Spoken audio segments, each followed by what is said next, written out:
With just the smallest push from AAA publishers' marketing departments, people en masse buy into a game's hype and build astronomical expectations for it, which means that should a game be anything other than perfect, the internet explodes into tribal warfare. I mean, not me or you, of course, we're much better than that. Looking forward to next year's con, though. On the other hand, far less attention has been paid to the games that had no right to be good, yet against all the odds became sleeper hits, defying their dodgy licenses, weird premises, or crappy predecessors to become all-time classics. Let's look at some! I'm Ben from What Culture, and here are 10 awesome video games that should have been terrible. Number 10. The Chronicles of Riddick, Escape from Butcher Bay. Let's be honest, even though the Riddick movies have become cult classics and gave Vin Diesel his big break, the first was rather mediocre, but crazy though it was at the time, Vivendi Games' resulting effort was one of the best first-person shooters of the time. The game cast you as Riddick, attempting to escape from a grim futuristic prison, and innovated on the genre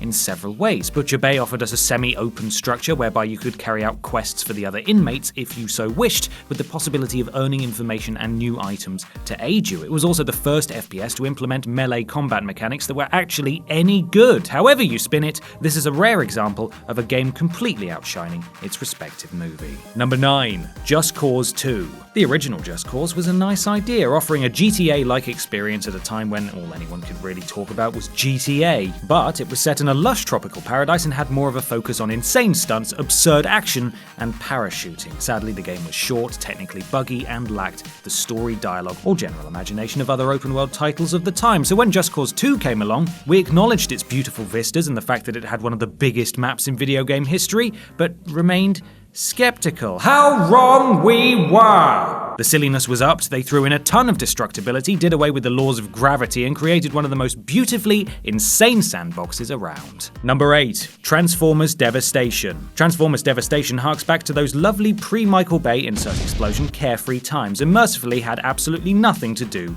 with the movie. Some more explosions now.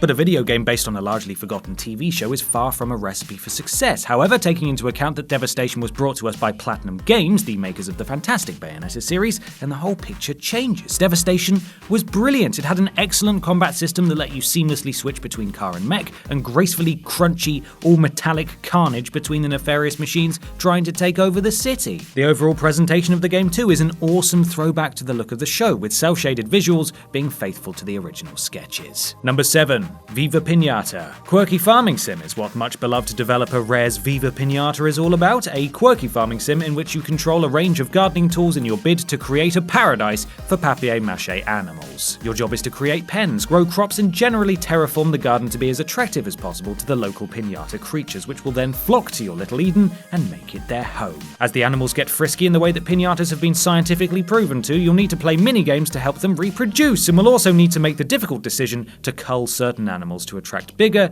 better piñatas. Oh god. Number 6. GoldenEye 007. GoldenEye 007 launched in 1997, and it was brilliant. It went on to become one of the most influential games of all time, playing a huge part in popularizing split-screen multiplayer gaming, and proved to developers that advanced first-person shooters could work on consoles. The beauty of GoldenEye 007 was that it transcended the movie and certainly outshone it in terms of making a mark on its respective medium. When people talk about this game, they don't talk about whether or not it was faithful to the movies or whether it captured the spirit of James Bond. They talk about the many hours of their youth spent blasting each other away in multiplayer and about messing around with a paintball and big head cheats. Number 5. Tales from the Borderlands. While in earlier games like The Walking Dead and The Wolf Among Us, making difficult dialogue choices felt like a unique and gripping experience, by the time Game of Thrones came out, it began to feel a bit overfamiliar. But released almost concurrently with Game of Thrones was Tales from the Borderlands, which received much less attention, even though the Borderlands series is one of my favorites and it deserves all of your love. Surprise, surprise,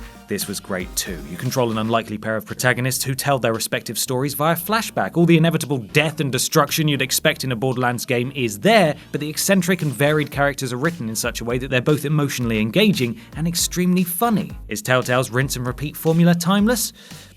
Probably not, but Borderlands definitely gave it a new lease of life. Number 4. Assassin's Creed 4. Black Flag. By the time Black Flag was set to launch, many of us more discerning gamers felt apathetic about the Assassin's Creed series. Revelations did absolutely nothing to improve on the high benchmark set by Brotherhood, and while Assassin's Creed 3 did actually try to shake up the formula, it was boring!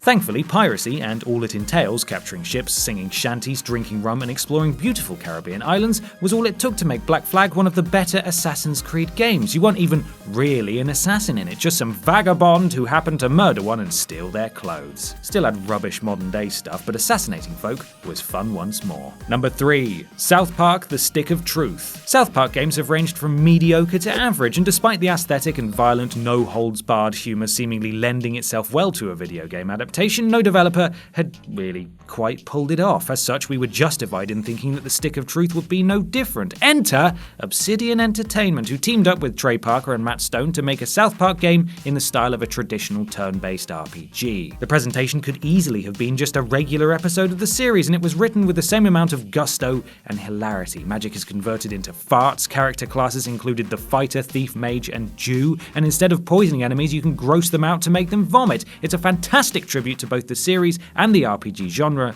that none of us expected. Number 2. Def Jam: Fight for New York. The inaugural installment, Def Jam Vendetta, was surprisingly decent when it came out, using an improved version of the WWF No Mercy engine to throw some of the biggest names in hip-hop in the ring with each other. But Fight for New York took things to the next level, taking the fighting to the streets, making the fighting more absurd, and throwing in more excellent multiplayer modes. KOs could happen by throwing people under trains. The fighters, now including Snoop Dogg and Sean Paul, could deploy all sorts of over-the-top body slams and high-flying kicks, and the plethora of game modes included Inferno matches, Demolition matches, and Subway matches. It was ridiculous, and it sold out hip-hop really, but no one cared because it was stupidly fun. Number 1. Batman: Arkham Asylum. Much like South Park, Batman had a number of games to his library. By the time 2009 rolled around, you had the phenomenally well-received ZX Spectrum Batman, the alright Batman Forever on Game Boy, the good Batman Begins, and the okay Lego Batman the video game. Then, in waltzed Rocksteady. Having only developed Urban Chaos Riot Response, which itself had a mixed reception, hopes weren't too high when it was announced in 2008. When it released, however,